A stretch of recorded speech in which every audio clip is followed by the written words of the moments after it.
En este momento me enlazo vía Skype con el analista internacional y buen amigo Rodrigo Aguilar Benignos, quien se encuentra en Marruecos en la cumbre climática 2016.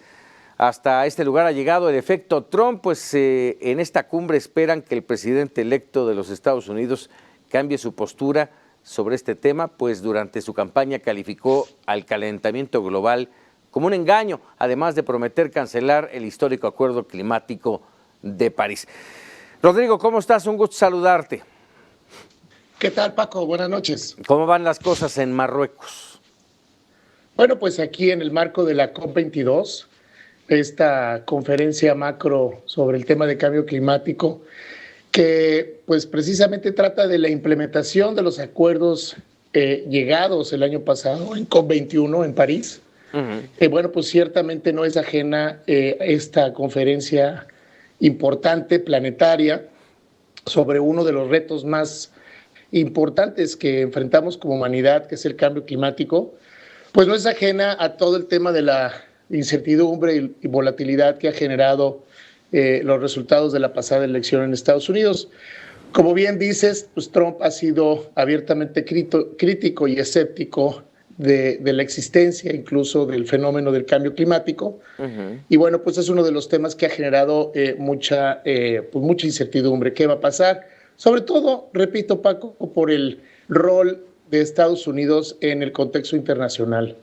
No nada más el rol político, económico como potencia, sino también como emisor de gases efecto invernadero, puesto que junto con China son los dos grandes emisores de gases efecto invernadero. Y bueno, pues el compromiso o no de Estados Unidos, pues por supuesto que tiene mucho que ver, al igual que el de China, precisamente porque son grandes emisores de gases a la atmósfera.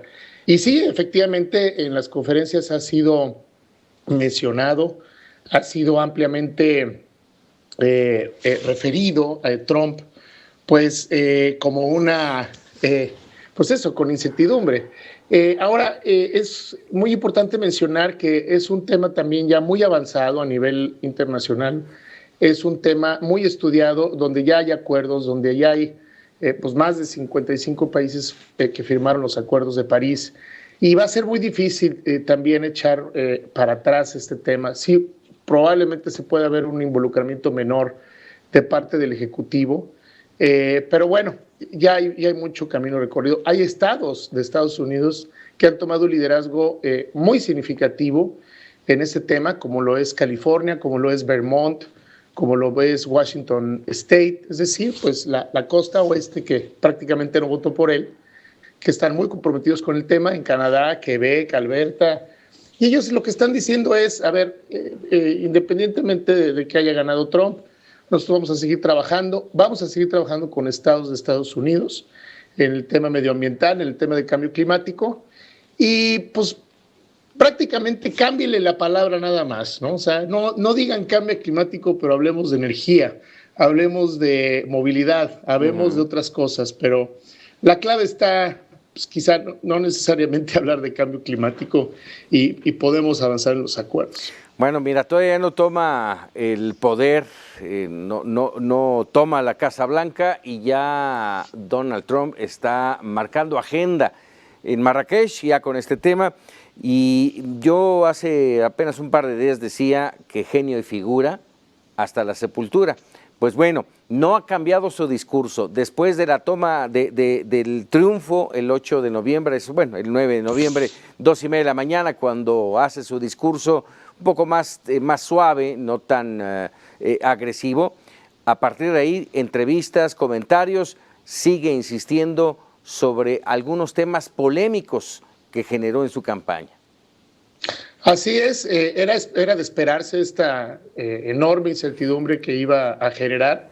Lo comentamos en tu programa, comentamos ese escenario, y por supuesto que va a seguir la incertidumbre hasta que se vayan decantando las acciones que va a realizar el presidente y lo que realmente pueda realizar con respecto a su cambio radical en ciertos temas como salud, como medio ambiente, como el derecho de la comunidad lésbico-gay, como los derechos de los inmigrantes.